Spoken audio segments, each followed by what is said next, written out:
Samsung is finally correcting a lot of what people wanted with the Galaxy Z Fold 8, but one major area is still being left behind. And there's also a strange software change that makes the foldable experience less convenient, not better. Here's where things start to get frustrating. This year, the Z Fold 8 is expected to bring some meaningful upgrades. In several ways, it's lining up much closer to the S26 Ultra, with the same battery capacity, nearly the same camera system, and a few other solid improvements.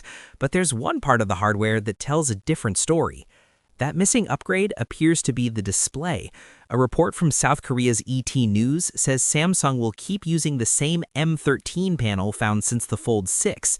That stands out, especially because the S26 Ultra has already moved ahead to the newer M14 panel.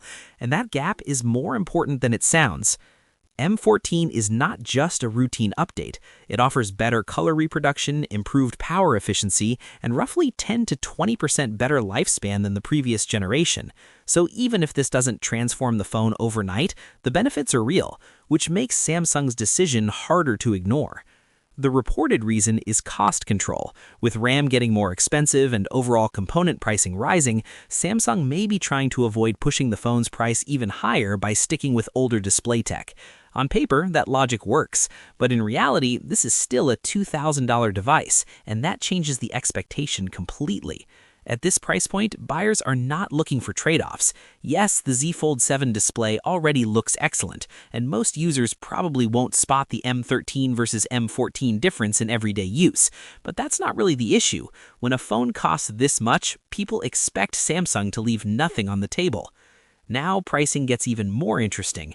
Samsung has already raised the price of its current foldables. In South Korea, the Z Fold 7 and Flip 7 both went up by about $71 when directly converted, but only for the 512GB versions.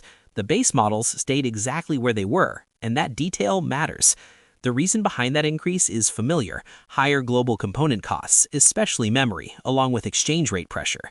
Earlier reports suggested the Z Fold 8 might keep the same price, partly because Apple's first foldable iPhone is expected to land around the same $2,000 level, but now that looks less certain. The one positive sign is that Samsung left base storage pricing untouched, so there is still a chance the Z Fold 8 begins at $2,000 for the entry model. At this stage, that feels like the most realistic best-case outcome. But hardware is only part of the story, because the software side brings its own issues. The Z Fold 8 is expected to launch with One UI 9, yet current foldables still haven't received One UI 8.5. I installed the beta on my Z Fold 7 and two changes immediately stood out, for the wrong reasons. The first one affects the quick panel, and it changes how the whole interface feels.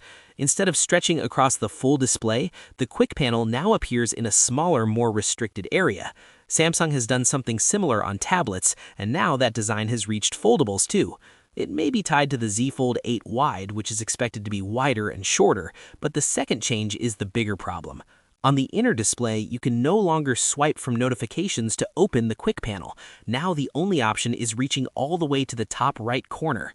It's exactly as inconvenient as it sounds. One-handed use takes a clear hit, especially since this still works normally on the cover screen.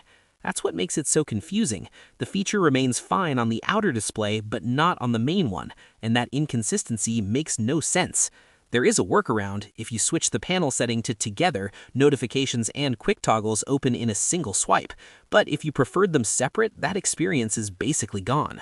Aside from that, the Fold gets the rest of the interface changes already seen with One UI 8.5 on the S26 Ultra. And while the Fold 8 story is already revealing a lot, Samsung's next launch has more going on. The Galaxy Watch 9 is getting an upgrade of its own, and a completely new wearable category may be on the way.